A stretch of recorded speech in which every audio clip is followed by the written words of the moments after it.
Eyes bright, chins up, smiles on. I'm talking to you, Katniss.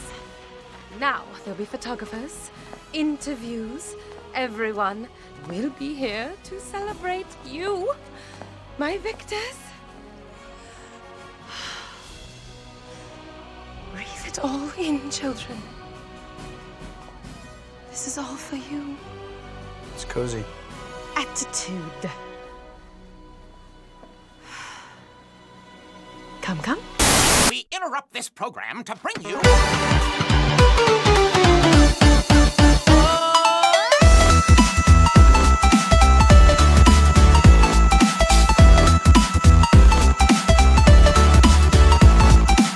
All right, everybody. My name is Kevin. My name is Adam. And I'm Julie. And we are the Real Movie Guys. And welcome back to another episode of The Real Review, the series where we review and discuss all your favorite movies.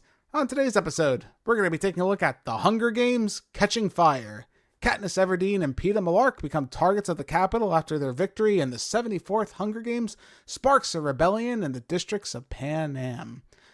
Okay, guys, so we talked a little bit about The Hunger Games. I know people are probably mad I wasn't a huge fan of the first movie. Going into Catching Fire, though, substantial improvement all around. I will say, and I know it's probably early to say, but it's been long enough. I think they've been out for long enough. This is the best movie in the series of The Hunger Games, in my opinion. It's strong. It does have some weaknesses, and we'll talk a little bit about a few things. But overall, this is kind of what I wanted in the first movie. It has a lot of the beautiful cinematography, escalated. The action, I think, is way more enjoyable in this movie, way more interesting. A lot of great character development. And I'm not too sure how that balances between what was portrayed in the book versus, the movie, because again, the books kind of, set up the movie, but everything they took from the first Hunger Games, whatever was lackluster, they significantly improved in the sequel, which all sequels should aim to do, in that opinion. But Hunger Games: Catching Fire, substantial improvement. I had actually a really good time with this movie, and I'm actually kind of excited to talk a little bit about this one. Adam, what are some of your first impressions on this one? I really enjoyed this one. It was great. As you said, it was a significant improvement on all fronts, I think. And I was not expecting it to end where it ended. Right. I was ready to keep going. I was like, damn it, really? Yeah. That's where it ends? So it had me the entire time. In comparison to the first one, it was just like, definitely did not feel like it was a 2.5 hour long movie. It's funny because it's literally night and day. You can definitely tell. Obviously, there was a substantial budget increase in this movie for sure. But this movie only came out a year later, which I think that's even crazier when you really think about it. Like, we were able to prove that much within a year. They sure as hell did. Julie, why don't you talk about this one? I love Catching Fire. It's my favorite book in the series, and it is my favorite movie in the series. It doesn't get better than this. Everything from like what's happening in the districts and the games, the characters, it's an awesome movie. Right, and I think it's interesting. This movie picks up pretty much right after the last. There's a little bit of time, I guess. I'm not sure what the exact time frame is, but regardless, it picks up a little bit after the last Hunger Games movie, and right away from this movie, they set a freaking tone.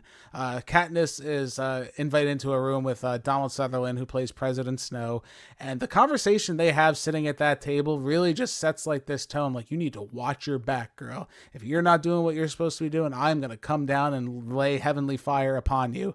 That kind of sets the tone for this entire movie, and at that point, I said in the first movie when we watched it, I didn't feel like there was much tension throughout the movie. This movie's completely different, in my opinion. The tension, I feel like, carries throughout the whole movie because you're just ready to see, like, how is the Capitol going to try and, reclaim what Peeta and Katniss did. They survived. 2 people survived the Hunger Games. That's not supposed to happen. So you already have this symbol and this situation starting to occur in the Capitol. And the movie capitalizes really great on that. I think the plot is really at its strongest. And just from really beginning to end, how we see the build up to the games and we see the inner turmoils of how the Capitol is dealing with this and how some of the other champions are actually dealing with this. We get to see some other survivors of the Hunger Games, which I think is very interesting. And we get to see how public opinion affects things. And when they actually get to the games, and the games are incredibly awesome with lots of action and lots of surprises. And again, I can really rave about this movie. I think this movie did a really good job with that. Adam, what were some of the things that surprised you about this movie? Were you surprised by the direction it decided to go into once this movie? Because its initial Hunger Games concept is it's a best of series, right? All the contestants. I was kind of surprised by that, the All Stars edition. I know it reminded me of like when Survivor used to do that stuff. Yeah, right. That's what it's like. I was like, all I right. think that was your actual inspiration. I think for the series in general was the TV show Survivor. Oh, All right. Well, there you go. There you go. No, I thought it was pretty cool because I was like, oh no, what other characters are we going to see? We're going to like, I was way more intrigued with these characters because now it gives them more of a name. It gives them more of like a significance to the story. Right. Definitely gives it more meat to it, like Right. something I can actually sink my teeth into. And I think the best part, and I think you'll agree with this too, is they decided not to give everyone a backstory. They picked a select amount of characters that were integral to the plot and gave them backstories, because that makes more sense. You don't need to give everybody a backstory. I don't know if I came across that way maybe with the last Hunger Games video, but just taking a select amount of those characters made it automatically more interesting, especially when they had to either team up or kind of go against each other in some kind of different scenarios. But it gave me enough, especially for the ones that didn't get as much of a fleshed out story. Right. It gave me enough to be like, oh, okay, mental knowledge. We have to watch out for these people. Right. This is the powerhouse of this. These two people that we have to keep an eye out for, and this is what these are good at. I liked that. It was just more world building that I liked. That these specific characters. Keep in mind that they've already all won at some point. Right. So there's a reason why they're where they are. Right. So I liked that stuff. It was really cool. Yeah, and I think one of the best things they introduced into this movie, and as far as actors, because we already had powerhouse actors throughout this whole movie, but man, rest in peace, Philip Seymour Hoffman. He really just brings this Plutarch character as being the new game maker into the world, and as soon as he's introduced and he meets Katniss for the first time, it's gold. That's gold right there. That man knows how to act and carry a scene, just building up the intensity. And then some of his conversations he has with President Snow, Donald Sutherland, are some of my favorite in the series. I think they are really impactful and just like, they're just steam sealing in my opinion. Moves and counter moves. That's all it is. Right. And it's so casual, but so intimidating at the same time. It's just, it really does a phenomenal job with that. So as far as some of maybe the weaker points of this movie, it's tough to say. I feel like, again, it does move a little bit fast at points in some ways. I think they do just kind of, again, it's the same kind of thing with the other thing. It's like a little bit of the pacing. It's sometimes we're at breakneck speed, and then other times it feels like we're just hanging around. I also think, and again, I know it's part of the story, I really don't care for the love triangle thing. I think it kind of just weighs down the movie, in my opinion. Especially now we're starting to see a little bit more of a Gale's character coming to the forefront here, and how he just like dislikes PETA, and it's just like, I really don't, I just don't care for it. I know it's a YA trope and it's part of the series. I feel like it does bog it down a little bit. What do you think, Adam? Did that bother you at all, having that kind of return in this movie? Yeah, Gale is kind of just there for me. He just kind of exists right now. And it's like, what is Katniss's attraction? She just kind of like likes to play both sides, I guess. She's just like, oh, Gale, you're here, so I love you now. And then suddenly like, bam, oh, PETA's back and you're helping me. I love you now. Come lay in bed with me because I'm having night terrors. Yeah, like, I don't know. I think that's where the pacing comes into play too, is where I have an issue where like 2 scenes ago she was just making out with Gale. Right. And then 2 scenes later, here she is with PETA in bed, and they're talking about their feelings. I'm like, what about Gale? Right. He's right there. You just talk to him. And then it happens again later on where she's, oh, you gotta, I care about Gale and Prim and whatnot. And then I'm like, what? Play together. Yeah. Right. It's just, I don't know. It is a very interesting concept as to why they just delve so heavily into the, the young adult fan craze. Yeah, they really did. And I feel like it didn't need that. And if you're going to go and make changes anyway, just kind of change it a little bit. I mean, I don't think it would have hurt anything. I mean, I'm sure some fans would have been disappointed and whatnot, but still at the same time, I don't know how much it really added to this story, if anything at all, in my opinion. Another thing that bothered me, and we didn't talk about in the last review where we reviewed the first Hunger Games, Rue and Katniss's connection. Rue was a really important character, I guess, to Katniss in the Hunger Games. She helped her survive and whatnot. And Katniss ends up trying to protect her. Ultimately, she fails. But at the same time, like the district respects her. So the champions have to go on tour. Katniss and Peeta have to tour around, and they go to Rue's district. And they have this scene where she's just like, "Oh, I knew Rue so well," and I don't know. Did any of you else guys feel that? I feel like they met for like a hot minute, and then she tried to protect her because she was like a younger sister figure, and then she died. The problem is the movie didn't portray it to its fullest extent. Right. Where they do have a very strong connection in the book. The movie, again, it's something I wish we talked about in the last one, where they overextend certain parts of hiding in a cave or a tree. But I would have loved more time with Katniss and Rue. Or adding more scenes of them surviving together, right, and Katniss protecting her. So it made sense when she said, "I knew her so well and I protected her and I, wanted to help her." The biggest part of Rue is she's a symbol of innocence, just like Prim, and that's the terrors of the Hunger Games. You're putting kids in an arena.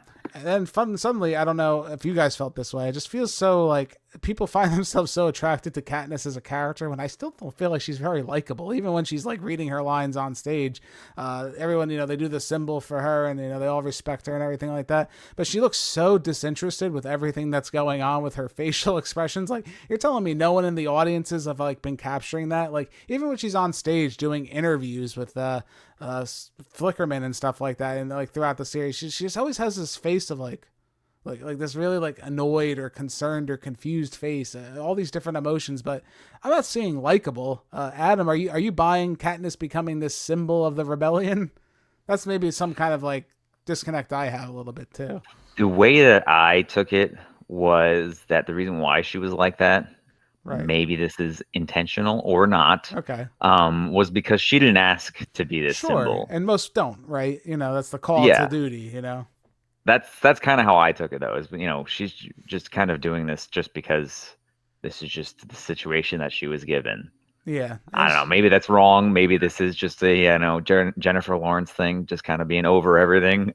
I don't know. I think it's just I don't know if it's just the way the character is written. I feel like I always just have a problem with that. You have to look at the contrast, though, from like the victory tour standpoint of it. Like, for when she's talking about Rue, you can see that there's actual emotion there and meaning. Yeah, that's true. I'll give you that. But then when they murder someone in the crowd who initiated the symbol, and then it's that threat of what Snow told her in their previous conversation is, you need to make me believe it, and you need to kind of calm the masses here. So that's why, at least during the victory tour, she's very wooden and kind of emotionless, because she sees even just what the slight word or slight thing she does, the impact that it has on the districts.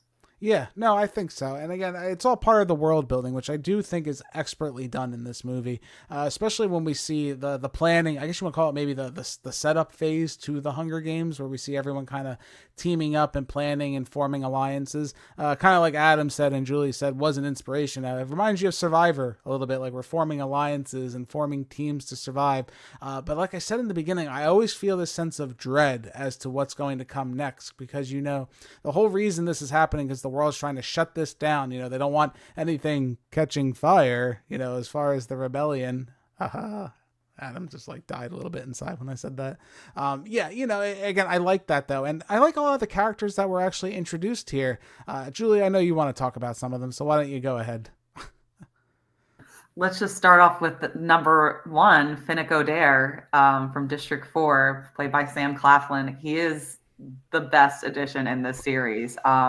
You're rooting for him the whole time, because you don't know if you can fully trust him, because he's got that little mischievous, nature to him. But you also see there's a sensitive side. He's missing his girl Annie, from home. And I like that. I like that idea. Like, he has somebody at home that he wants to return to, right? And he also has this elderly woman who should not be in these games, but he's trying to protect her too. And she's dead weight, and everyone knows she's dead weight. But again, another layer that wasn't kind of present in the first movie. I really like that. And I think that's just where the whole concept of having existing victors in the Hunger Games, there's just so much more character development, so much more you could pull from these people. Because even I'm just thinking of the scene where like Mag sacrifices herself because she knows she's weighing him down. She's not going to make it out of these games. Mhm. So she's going to, even the fact that she's volunteered for Annie in the first place, you know. So a character who literally has no speaking lines, just the power that she has in some of those scenes. Right. So we have Finnick, we have Joanna, your favorite character from District 7, who, again, we say Katniss is very grumpy, but Joanna is just angry, and rightfully so. And I like that. And again, Yeah. you kind of nailed something right there. And I think, what do you think of this, Adam? I feel like all these entrants represent something out of the Hunger Games, like an emotion that anyone would be feeling. And I think that was actually kind of a well-designed idea. Joanna being obviously the best one, but you know. Oh no, I loved her character. She was great. Just the fact that, because I felt like she was the only one that Right. was just over it. She Right. just did not want to go in here like at all. Like She I has, know like, that a line, right? Like, I won. Like you said I wouldn't have to do this shit. And I'm like, she supposed starts to cursing live. on live TV to all the people. Like, I don't care. But they all represent like a different form of this. Like her anger is just so strong. I really like that idea.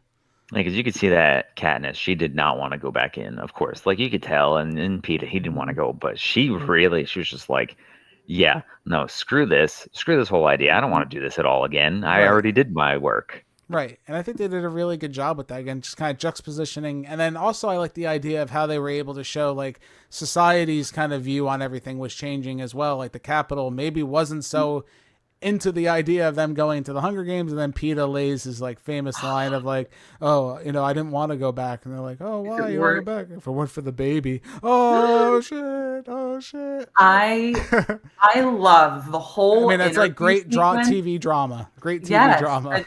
and that's why you have to love Peeta. He knows how to work the Capitol. He knows how to work public opinion. Yeah, Katniss knows how to work him too, obviously. Yeah, clearly. But the interview sequence in this movie is one of my favorite parts because, again, Joanna's obviously the angriest, but all of them, even the careers, they're like, we don't want to die.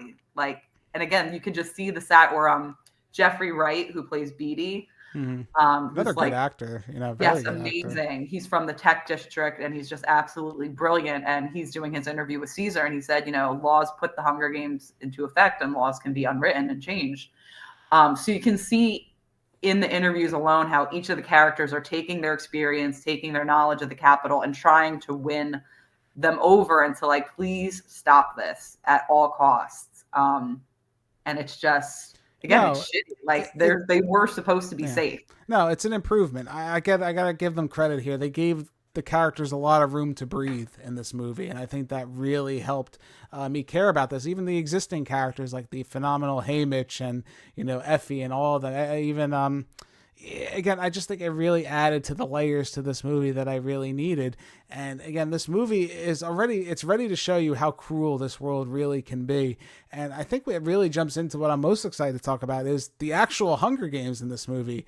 I'll start with you, Adam. Now, firstly, I feel like we were a little bit let down, slightly unimpressed maybe with the first actual Hunger Games in the series, The Hunger Games. What would you think of this one? Because I think it's phenomenal, to be honest with you. I think they did a really good job with the intensity in this movie.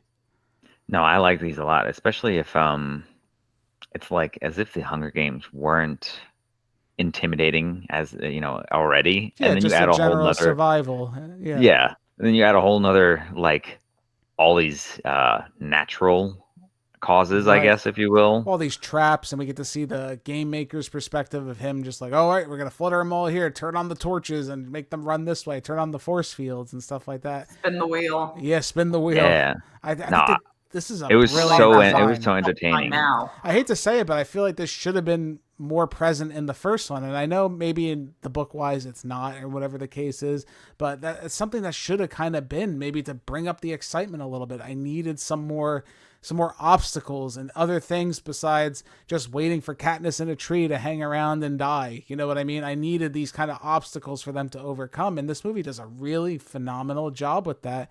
And it looks really good too. I mean, yeah, there's some CGI here and there. Well, we'll give it a pass a little bit just because it is actually good, what they did otherwise. But the movie itself really amps up the intensity. I really liked a lot of the scenes in the framing, and the action God, they learned their lesson pretty damn quick. It wasn't shaky cam, so good for you guys. Good for you for realizing we wanted to see what's happening on screen instead of giving me a headache. Julie, why don't you talk about it a little bit? I know you, again, the whole idea of this, I think is just really great. Yeah, everything from it being, like an all-star Hunger Games, and then the arena itself is so masterfully designed, which I guess goes to Plutarch's character. He was a game maker, left for whatever reason, and now he's back. So it just shows what a true expert he is in that. And again, you're not just combating your fellow victors, you're combating the arena itself and all those different elements. It's just so good. It really is. It's the best the Hunger Games has ever been. Yeah, and it's exciting. You don't know what's going to happen. And I think by the end of this movie, and I think maybe that's why this movie is so successful in some ways, is there is a lot of unpredictability, especially with the end. Now, I guess I'll start. Adam, you're probably the best one to really ask about this. What did you think of the end? Did you have any idea what was going to unfold as far as some of the twists and turns, especially with some alliances shifting towards the end? And I did not expect it, I'll be honest with you, when I first watched it. No, I really didn't. I especially with the reveal that, most or a lot of them knew. Yeah, and Plutarch was a good guy the whole time. The game maker trying to kill her was actually trying to save her, and maybe you could put that together in some scenes and stuff like that. I think that's really That's really interesting. I did not expect that. No, I thought it was a really cool twist, and the tone of this movie was definitely, it was much more present, especially with how tense things were. Because I was much more on edge with this film than I was with the first one. Yeah, because I feel like when it gets to the point where they do this experiment with the lightning and get the tree getting struck and then breaking the force field, it's very cool, very awesome symbolism. But where were we going to go from there? And then realizing this was somehow all part of a plan to get Katniss out and to start this revolution was not where I thought this series was going. I mean, I guess maybe looking back on it now, I can kind of see the seeds being planted. But initially, watching this for the first time, I didn't expect that at all to be the direction they decided, that we're going to have a big war now coming. I mean, I like the idea a lot. That's why I said in there earlier, I was like, I was ready to keep going. I was not expecting it to end where it did. And I usually don't like cliffhangers. I'm not usually a huge fan of the cliffhanger. I mean, this was already preconceived that they were going to be making sequels and whatnot after this, so it was already a known thing. But I do think it does work in this situation, landing on that cliffhanger, finding out that District 12 has been destroyed, and the slow zoom into Katniss's face is the Katniss I was kind of looking for maybe throughout the whole entire series, where she's kind of been so disgusted and whatever, but then you see a little bit of confidence come across her face, and the it's catching fire. I did it again. Resolve. Yeah, the resolve's catching fire. I do like that. I think they did a really phenomenal job with that. And not only was District 12 destroyed, but they're now in District 13, which was believed to have been annihilated during the rebellion. Yeah, so some world building there. Again, some more continues to world build, and they just did a really good job with this. I was very impressed, and I have to tell you, I did not think it was going to go this direction. Watching the first Hunger Games coming into what we got now, they did a really great job. They built up the tension. There's a lot of great characters in this movie. I'm curious I kind of know how it's going to follow up, what's to come, but I will say this is the best entry in the series. And even on a standalone viewing, even knowing what's going to happen in the future, I'm still having a great time with this movie. I just think it's really well done. It's really enjoyable. It's a fun time. So with that all being said, let's put a final number on this one, guys. I'm going to give The Hunger Games Catching Fire an 8.7 out of 10. You want zip? Yeah.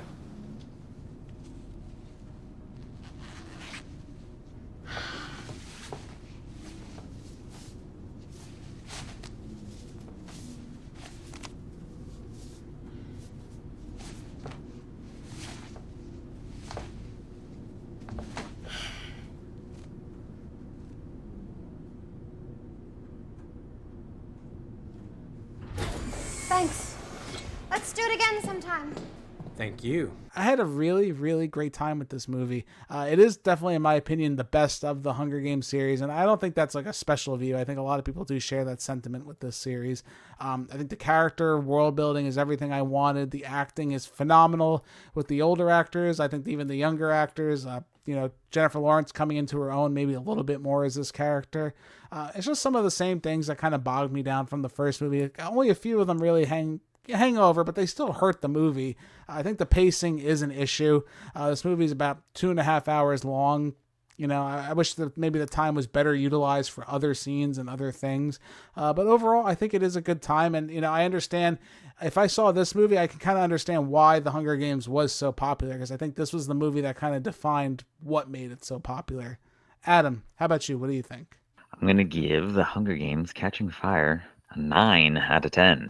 And I couldn't save her. I'm sorry.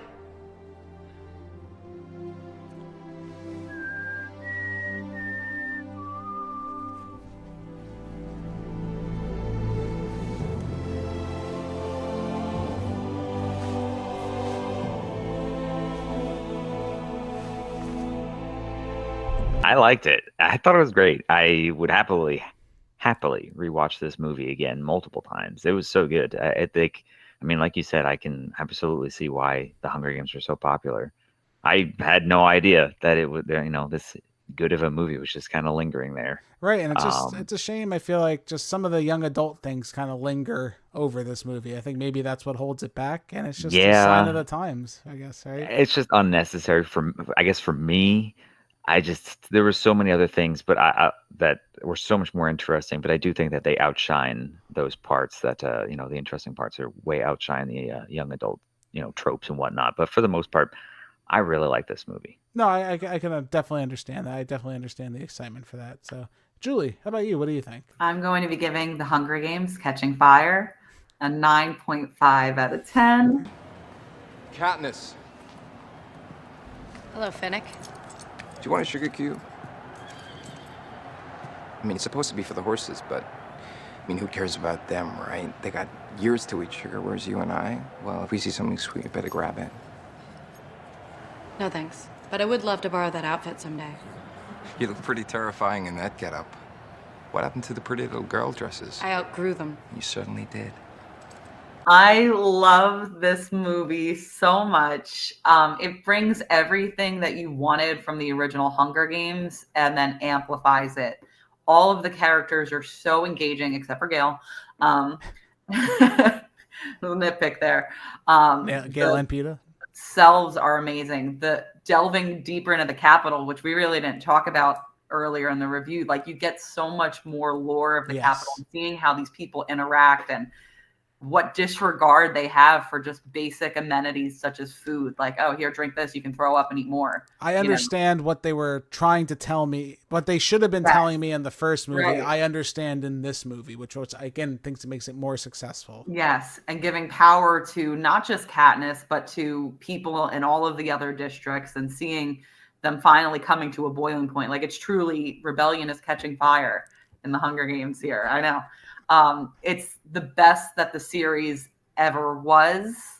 It goes down from here, unfortunately, but this is such a great movie. I would watch this on its own. Like, I would probably skip watching Hunger Games again, as much as I like that movie, and just watch Catching Fire. I love it. Yeah, I think there's, if maybe you just had like a little blip of like what happened in the first one, if you were like, no, you really shouldn't. You shouldn't skip the first movie. That's terrible. No, I'm not saying other people but skip it. For fans, for fans, I could find myself going back and watching this one again. But it is curious to see the I would call it the curious case of the Hunger Games that happens after this movie.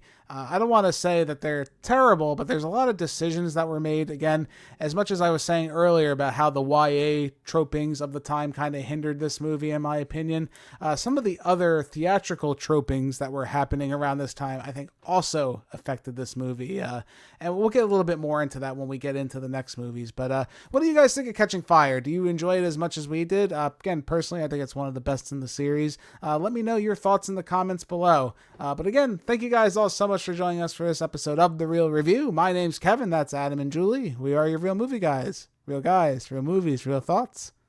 Catch you next time. If you guys like what you've seen here today, consider giving this video a like and leaving your thoughts in the comments below. If you want to stay up to date with everything Real Movie Guys related, make sure to hit that subscribe button and check us out on Instagram, Twitter, and Facebook.